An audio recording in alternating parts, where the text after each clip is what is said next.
Hello and welcome to a Smurd P video, and today we're looking at Super7's Ultimates Mighty Morphin Power Rangers Villain Finster, or Misunderstood Doggy, whatever creature he actually is.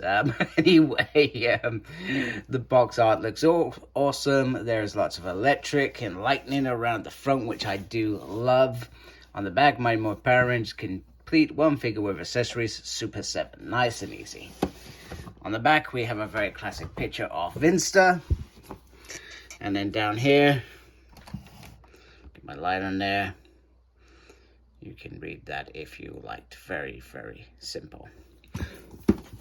And then the front, he looks gorgeous. I love the open pan here. And you've got lots of hands and lots of monsters. Yeah, that's going to be interesting. He's got like gloves or something. I'm not sure what that's about, but let's open this up and have a look.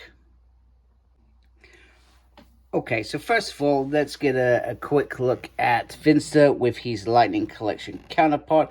I'd say the biggest differences for me is A, the hand. I guess this is right. He always sort of had a glove on his hand. Or that could be sort of more comic accurate. I'm not entirely sure, but from what I'm looking at, the rolling pin does not remove, unlike this rolling pin. Oh, don't fall over. Which, once again, I do, not that I ever take it out, but I do like the fact that that is removable. Also, he's got this piece, I think, on this one that goes here. I think I put them away, to be fair, and his little tiny knife, which is the smallest piece on here, which this figure doesn't have a knife. He sort of has this, which I guess you could say is, well, technically that looks like a knife. But the other difference is cloth compared to plastic. And the only other thing that I could find that seemed to be different was the way that they've done this nose piece and this mouth pieces. It makes this piece sort of unopening. Maybe I'm doing it wrong. But yeah, I'm not feeling any movement in terms of that piece there. So, but this is beautiful. This is beautiful as well. This is, I think this was definitely in my top sort of 3 figures. I can't remember if it was my number 1 for when I was looking at villains, etc. So, now I've done that piece. Let's have a look at this figure. Wow, look at that head sculpt. That is stunning. The glasses stay on compared to, I think, the other Lightning Collection. I think you can remove that, which I don't mind. That is beautiful. That is perfect. I feel like that is just very, very nice. Look at the sort of the hair pieces around this. The beautiful ears. The little pieces that pop out. I never noticed for many years. He's sort of got these little sort of fungi pieces, etc. I have no idea what that's actually about, but yeah, they've done a fabulous job. He's got a little beautiful nose there, and then you've got this beautiful cloth. Now, the only thing with cloth that I dislike is I'm a little bit more cautious about articulation. I mean, these are not known for their best articulation anyway. Like I keep saying, they're more about display pieces than that. But articulation, you've got this beautiful apron all the way down. All the pieces stay in there, which actually I do like as well. It would have been cool to have a couple of these as well as this, but you know, you can't have everything.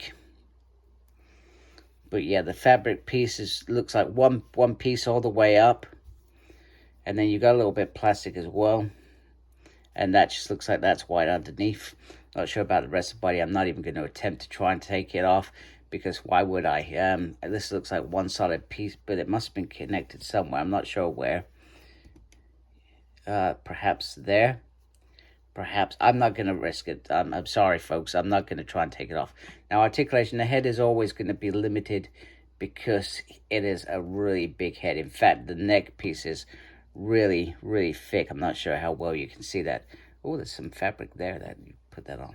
Anyway, so in terms of articulation, because of the fabric, I wouldn't risk pushing it around. It looks like you can get this into the usual articulation. There's usually a single there, which looks great. Hand movement, depending on what hand you've either got the up and down there, or you've got it on the side. Now, waist, once again, you're very restricted in terms of this articulation, but I don't think you need much articulation. This figure is going to look gorgeous on your piece, etc. Yeah, it's always with fabric, very difficult. I'm exactly the same when I do 3-0 reviews. It's got to be careful, because one wrong movement and that goes completely wrong. So yeah. So what else does he come with? Let me just see if I can get him standing again. So he comes with this beautiful sort of magnifying glass, which he uses to, I guess, sculpt some of his molds. He comes with 3 different putties, which I think is cool. I feel like they should have given him that little mold case. That would have been even better. I'm not sure why they didn't.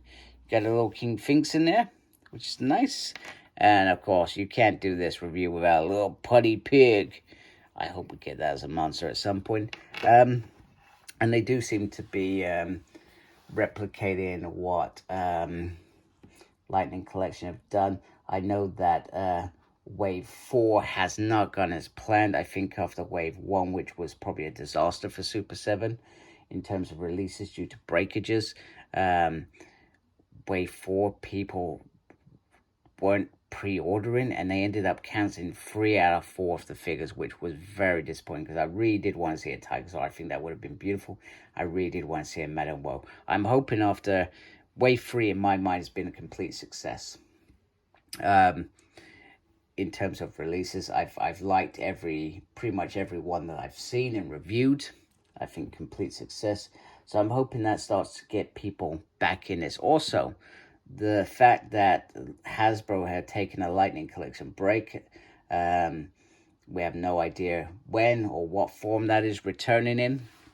I suspect it will do at some point. So Super7 have an opportunity to achieve, in my mind, and get back in there, because people like me are finding a void for their little Power Ranger collections. Because I like reviewing Power Rangers. I love reviewing Power Rangers. I was actually thinking on this, the way to work. What the hell am I going to get next to keep doing my Power Rangers? You know, I've got my comics, you know, that I'm still going to be reviewing and stuff. But I still want to review Power Ranger toys. So I probably will have to delve into, like, Mesco, whatever it's called.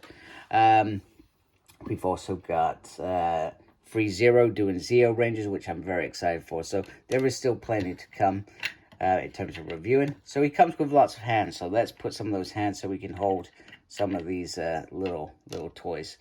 But yeah, that is stunning. I love that. That is gorgeous. Okay, so first up is Finster using his tool to, you know, mess around with King Sphinx here. I think it's very, very nice. I still feel like Lightning Collection did a little bit better with the sort of scalpel knife rather than this sort of bigger sculpture piece. I feel like that was a little bit more defined. Also, the hand, you know, it would have been nice to have a little sort of holding hand, because it would have been precision pieces that Finster perhaps is working on. But other than that, you know, it's fabulous. It does the job that, you know, we probably need. It's nice that we've got all these extra putties, etc. in there as well. I feel like that is a great piece. Okay, before I get to the next bit, which will make sense when I get there, I actually complain about this piece and the articulation. What if I'd use my head, I would realize, take it off, and then you can use it to look at them. Don't get me wrong, it's still not perfect, but that is still a lot better than not being able to do it. I think the only other thing that I really wanted to achieve, but I can't because the articulation is a little bit restricted on the arms, like pretty much every Power Ranger is, I was trying to get him to sort of hold this. I feel if this was a little bit longer, you could, or they could have had one that was a little bit longer, one that you could perhaps play with. I feel like you could have achieved him holding this, you know, with the spy piece looking at one of his creations. I feel that's the only thing that I think lacks in terms of this figure. I think otherwise this figure is perfection. It looks gorgeous. I think it would make a fine piece on any Power Rangers shelf, whether that be Lightning Collection. I think you could use this in Lightning Collection. You know, I don't mind the Deluxe Monsters in Lightning Collection, even though in the show they were similar sized. I feel them being bigger makes them a little bit more scarier in my mind. You know, pretty much that's it. If you like my channel, please support my channel by subscribing. Really appreciate that. Thank you for watching. Thank you to those already subscribed to my channel. Make sure you look after yourself, very important these days. And as always, embrace geekiness. Take care. Goodbye.